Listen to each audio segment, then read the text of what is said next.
Farnaz Fasihi has covered Iran for 3 decades. Now, for this article, she interviewed 23 people in Iran. That includes senior officials, members of the Revolutionary Guards, and individuals with ties to both Ali and Mujtaba Khamenei. And Farnaz, I mentioned your incredible reporting. There is so much here tonight new. Mujtaba Khamenei running the country in some sense, as you describe it. Let's just start, though, with the state, his state. His injuries, you report, are disfiguring. There have been so many rumors, but you now have some facts. Can you tell us about his physical condition? Hi, Erin. Thank you for having me. Mujtaba Khamenei was gravely injured in the airstrikes on February 28th that started the war and killed his father, Ayatollah Ali Khamenei. He has suffered from severe leg injury. His leg has been operated on. There are suggestions that it may even be amputated, and he's waiting for a prosthetic leg.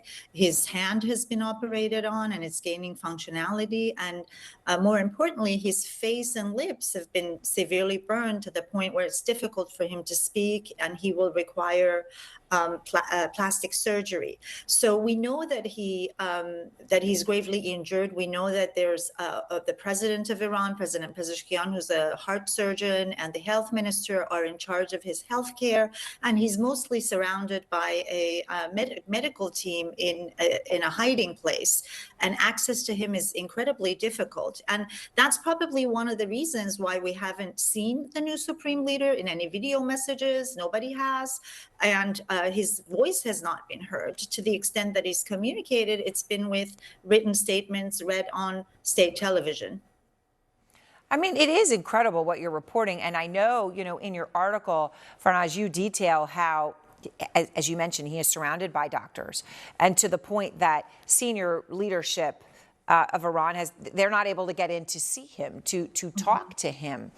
Is that merely because they're worried about possible assassination or elimination, that this could find where he is? Or is it also because he doesn't want them to see him? And do you know about his mental capacity? Well, we've heard his all the sources I spoke to said his mental capacity was intact. So he was able to engage and communicate. Now, we also know that as soon as he was appointed as the successor of his father, Israeli officials said that they would assassinate him if they found him. There's been airstrikes that have killed not just Ayatollah Khamenei, the late Ayatollah Khamenei, but also very senior commanders. So there is a real threat and risk to his life in the view of the Iranians and from what we can gather.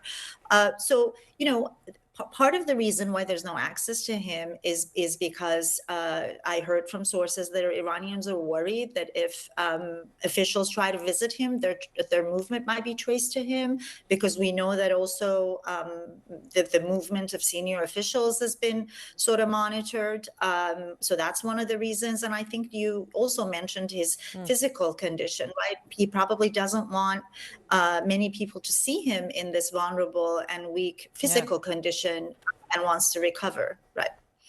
Now, you report that he has been working very closely with the IRGC, and then this goes back in part to his own time with some of these individuals back when he was a teenager in the Iran-Iraq War. And so it's personal, but it is an even more solidification and rise of the IRGC, which you're reporting about. But on this issue of what sort of control he has, how is he even communicating with them, given that you're reporting they can't go and visit him? How is the communication happening? Well, they can't go visit him. There's absolutely no electronics around him because of possible tracing him through electronics. So there's no telephone, there's no email, no video. So the only way is sort of the old way. They write handwritten notes, they seal it in an envelope, and a huge chain of human couriers sort of carries it around. I heard on motorbikes, in cars, and it's like handed from one secure, trusted source to the other until it makes it to his hiding. And then it snakes back out.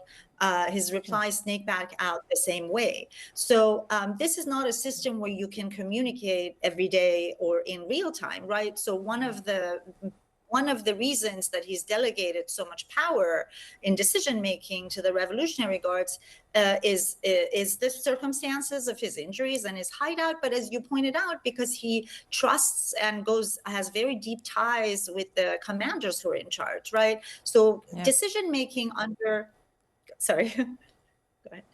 No. I was go ahead, finish your sentence.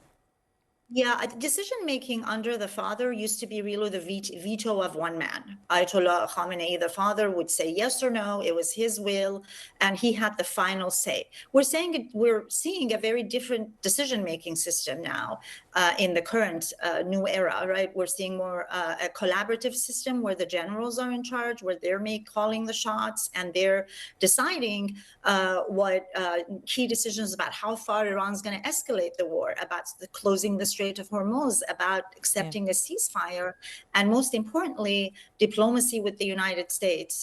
These are all decisions that the generals are making. We haven't really seen any disarray at the top, although differences of opinions may have, are there, of course, but it appears that the decision-making is cohesive and it's in the hands of the Revolutionary Guards.